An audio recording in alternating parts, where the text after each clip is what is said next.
തമിഴ്നാട് യാത്രയിൽ രണ്ടാമത്തെ സ്ഥലത്ത് നമ്മൾ എത്തിയിരിക്കുകയാണ്. പാലരുവി എന്ന് പറഞ്ഞാൽ നമ്മുടെ ഏഷ്യയിലെ തന്നെ ഏറ്റവും ആദ്യത്തെ എക്കോ ടൂറിസം പ്രോജക്റ്റായിട്ടുള്ള തെന്മലയ്ക്ക് അടുത്തുള്ളൊരു സ്ഥലമാണ് പാലരുവി എന്ന് പറയുന്നത്. പാലരുവി എന്ന പേരിൽ അറിയപ്പെടാനുള്ള കാരണം തന്നെ ആ ഒരു ചെറിയൊരു വാട്ടർഫോൾസാണ്. ആ വാട്ടർഫോൾസിൽ അത്രയും ക്ലിയർ ആയിട്ടുള്ള വെള്ളച്ചാട്ടം ആയതുകൊണ്ടാണ് അതിനെ പാലരുവി എന്ന പേരിൽ അറിയപ്പെടാനുള്ള കാരണം. അപ്പോൾ ഇവിടുന്ന് ഒരു കിലോമീറ്റർ പോയി കഴിയുമ്പം ടൂറിസം ഓഫീസുണ്ട്, ടിക്കറ്റ് കൗണ്ടർ ഓഫീസ്. അവിടെ നിന്ന് അവരുടെ വണ്ടിയിലാണ് നമ്മളെ പാലരുവി അല്ലെങ്കിൽ ആ ഒരു ഏരിയയിലേക്ക് നമ്മൾ കൊണ്ടുപോകുന്നത്. അല്ലാണ്ട് നമുക്ക് തന്നെ നടന്നു പോകാനൊന്നും പറ്റില്ല. അവരുടെ വണ്ടിയിൽ മാത്രമാണ്. എന്ന് വെച്ചാൽ ഇത് ഫുള്ളി ഫോറസ്റ്റ് ഏരിയ ആണ്, അതുകൊണ്ട് അവരുടെ വണ്ടിയിൽ മാത്രമാണ് കൊണ്ടുപോകുന്നത്. അപ്പോൾ നമുക്കടുത്ത പാലരുവിയിലെ കാഴ്ചകളിലേക്ക് നമുക്ക് പോകാം.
നമ്മുടെ വണ്ടി വന്നു നിന്ന ആ സൈഡിലാണ്. അവിടെ നിന്നൊരു 100 മീറ്റർ മുകളിലേക്ക് പോകുമ്പോഴാണ് ഈ പാലരുവി എന്ന് പറയുന്ന വെള്ളച്ചാട്ടം.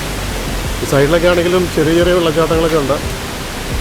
അപ്പോൾ അതിൻ്റെ ഏറ്റവും ഭംഗിയുള്ള സ്ഥലം എന്ന് പറയുന്ന ഈ ഏറ്റവും അങ്ങേരത്തുള്ളൊരു സ്ഥലമാണ് പാലരുവി. കഴിഞ്ഞ മാസം വരെ അവിടെ ആളുകളെ അതിൻ്റെ തൊട്ടടുത്ത് വരെ ഇറക്കി വിടുമായിരുന്നു കുളിക്കാനൊക്കെ ആയിട്ട്. ഈ 3-4 ദിവസങ്ങളിലെ ശക്തിയായിട്ടുള്ള മഴ കാരണം ഇപ്പോൾ അവിടെ വേലി കെട്ടി തിരിച്ചിട്ട് അതിൻ്റെ ഉള്ളിലേക്ക് അല്ലെങ്കിൽ അതിൻ്റെ അടുത്തേക്ക് നമുക്ക് പോകാൻ പറ്റില്ല. അവിടെ നമുക്ക് മാറിയെന്ന് മാത്രമാണ് നമുക്ക് കാണാൻ പറ്റുള്ളൂ. അപ്പോൾ എന്തായാലും നമുക്ക് പോയി നോക്കാം. ഇപ്പം മഴക്കാലമൊക്കെ ആയതുകൊണ്ട് നല്ല ഇവിടുന്ന് നമുക്ക് പോകുമ്പോൾ തന്നെ നമുക്ക് ആ വെള്ളച്ചാട്ടത്തിൻ്റെ ഒച്ചയൊക്കെ നമുക്ക് കേൾക്കാം. നല്ല ശക്തിക്കുള്ള വെള്ളം ചാടുന്ന ഒച്ചയൊക്കെ നമുക്ക് കേൾക്കാം. ഈ സൈഡിൽ കൂടെ ഒക്കെ വെള്ളം ഒഴുകുന്ന നമുക്ക് അതിൻ്റെ സൗണ്ട് നമുക്ക് കേൾക്കാം. എന്തായാലും നമുക്ക് പോയി നോക്കാം.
ഇവിടുന്ന് ഏകദേശം ഒരു 50 മീറ്ററോളം മുകളിലേക്ക് സ്റ്റെപ്പ് കയറി പോകുമ്പോഴാണ് അതിൻ്റെ ടോപ്പിലെ വ്യൂ.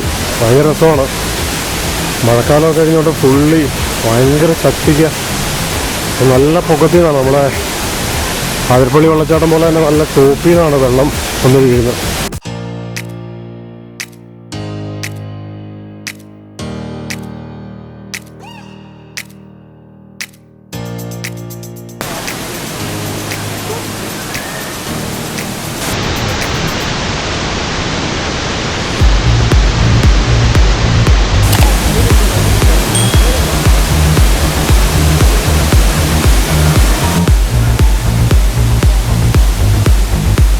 ഒരു രക്ഷയിലോടുന്നല്ലോ നല്ല പിടുക്കൻ എന്താ പറയുക.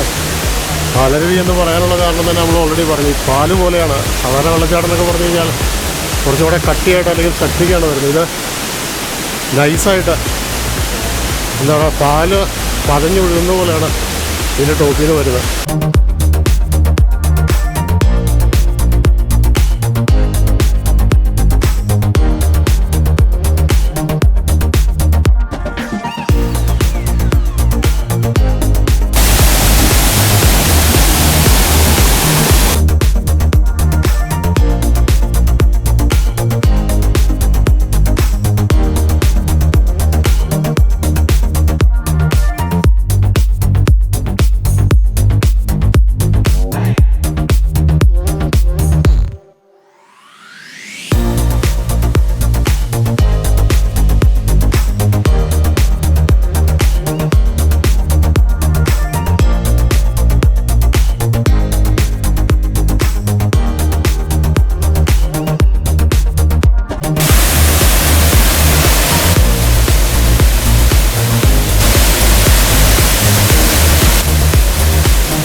കിടിലം സ്ഥലം കേട്ടോ.